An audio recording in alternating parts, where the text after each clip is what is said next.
Hey guys, Vince here, back again with another Supercoach video. We're just going to go over my plans for Dunkley on the week. You can probably already see them in my team, and just a few other things I guess I wanted to go over. Now, yes, I am holding my mic today just because it was apparently a bit quiet in the last video, and since I mentioned I am at my partner's family's house, there's not really a great place to put it, and honestly, so just plans on being a quick video, so thought I can get away with just honestly holding the mic. When I did listen back, the volume did seem pretty good when I was doing that, so hopefully there's no problem. But yeah, we'll give it a crack. But yeah, as you guys can see in my team, Dunkley is gone and Zach Butters is there. Now, more or less the reason for that, I kind of planned on doing this even if it is a 1 week, just because it does seem like it could be potentially 2 weeks, and then if Dunkley does underperform in that second week, it could be very nice. But I unfortunately have terrible forward line cover. It's only Marek, and he's up against Brisbane at the Gabba. He's probably gonna go like he did against Sydney and maybe drop a 20. I just have that feeling that's gonna happen. I'm sure a lot of people are probably very scared of that. That just West Coast don't get involved in this game at all, and there's nothing the forwards can really do for a Supercoach point of view. So yeah, just unfortunate there that I don't really have the cover to cover for Dunkley. There was news today in DR's video that it's potentially going to be 2 weeks. We always knew it was going to potentially be 2 weeks, but it sounded like it was more of a definite 2 weeks. Look, we're going to take that with a grain of salt. We're going to assume it's still 1, but then maybe he comes back and potentially underperforms in that game.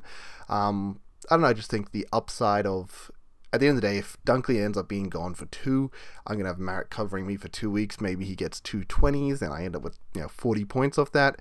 I trade it to Butters. Butters is there for 2 weeks, drops, let's just say, 200s, which I think is probably pretty unders for him. It's 160 points grabbed if I do go for this. Even off the 1 week, it can be an easy 100 points grab here from Butters. And at the end of the day, I know I said my goal's top 500, but now that we're at 680, we're pretty close to that.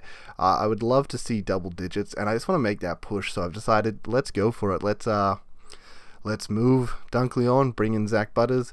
I think the other thing that scares people is the George Hewitt situation, where that did linger. And then on top of that, just with Dunkley historically, not that this is really against him, but he had that shoulder crisis a few years back. It might have even been last year. And then he came back, redid it, and then ended up missing a lot of time there. Now, I'm not obviously speculating that he's going to come back and redo this, but he was underperforming in that time before he did redo that shoulder. And I think, especially with Dunkley, who is just an absolute superstar of a player and a core of this Brisbane side that wants to be top 4 playing for finals, there is a good chance where he does maybe get managed towards the end of this year so that he's ready for finals. I think, honestly, the safer approach for Brisbane, and probably the better one if they want to be playing top 4 finals and competing for a premiership, is honestly giving him 2 weeks and just making sure he's 100%. But obviously that might be a bit of a Supercoach bias because I want to potentially trade him on here. But he is a superstar. They're probably not going to play him unless he's 100%. Even if he comes back, if they have a healthy lead, there is a chance maybe he gets subbed again at 3/4 time. We know he's a superstar that can put out a 107 and 3/4 though, so that's not even too much of a downside there. But I do want to, I guess, just take the risk here and bring in Butters. Now, another thing I guess I wanted to talk about, it was brought up in Shorty's Supercoach video. He had the person wanted to be looking at bringing in someone for Oliver, and I think this goes for anyone that's held Oliver. We know Oliver's going to be gone much longer term now, and he has to be traded. There's a few obviously great options out there. Just anyone in my midfield is obviously a great option there. But I do think the talking point he was looking at, he was comparing Track, Libba, and Butters.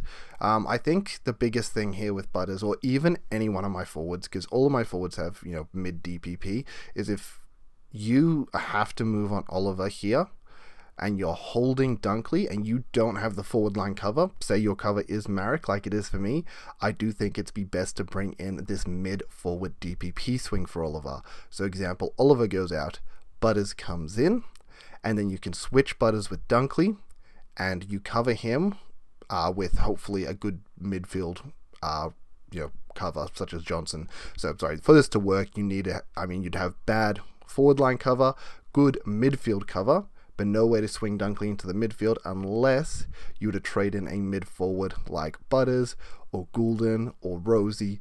Trade them in, move Dunkley into the midfield, get the good cover from Johnson instead. You could even, if you want, loop Johnson and Fletcher. If you have someone like Johnson and Fletcher, if you have Sheldrick, you could loop Johnson and Sheldrick. Obviously, Sheldrick didn't have the greatest game last night, so a lot of people maybe don't want that 50 for the cover. But I think that would be what puts Butters' priority to number one, is if you have to get rid of if you have to get rid of Oliver, and you want cover for Dunkley, and you just don't have the forward line cover, but you have the midfield cover. I think that instantly makes like Butters number one, or just any, as I mentioned, these mid forwards, just because you get the good cover for Dunkley for at least the 1 week and maybe 2 in the worst case scenario. Outside of that, track and liver, it's really just take your pick here. We know track's a downhill skier, and Melbourne have honestly victories on the finals run here before they get there, so I do think track would be number one in my opinion, but there's nothing wrong with liver. Liver's put out an amazing year, and you can't go wrong with either of these picks. So yeah, I just wanted to put that food for thought out there. I think if you've held Oliver, then there's plenty of good options to obviously go for. If you're choosing to hold Dunkley, if you have the cover, awesome, go ahead. I unfortunately don't in my situation, so I've just got to I want to move him on because I want to make that push. But yeah, nice short video for everyone, just my thoughts, and I did say I want to do a video about what I was going to do with Dunkley in a worst case scenario, and just update everyone with that. Is Butters going to be my captaincy here? Look, it's a bit hard. I know a lot of people are on Neil for the VC or captain. I don't know, there's just something with Neil here that I feel like when Brisbane blow over teams, it's actually not Neil who's the big recipient in that case. I feel like a lot of the time, there's just a lot of good Brisbane players who just get a lot of the pie. So I feel like Ashcroft will eat up those points. I feel like McCluggage will eat up those points. I know Dunkley's out, but I do feel like there'll be a big point spread for Brisbane, and because of that, it'll stop Neil from going for this massive score. I still think he's probably on track for a 130, so probably a good pick, but there is always a chance that maybe O'Neill goes to him, keeps him down. I guess there's always that sort of potential. Butters as a captain is super risky. It's really hard to honestly choose a captain sort of past Bont, in my opinion, but I do think, I don't know, I like the idea of Butters here. I do think debut in the team, him or Rosie, either one could go big against Gold Coast.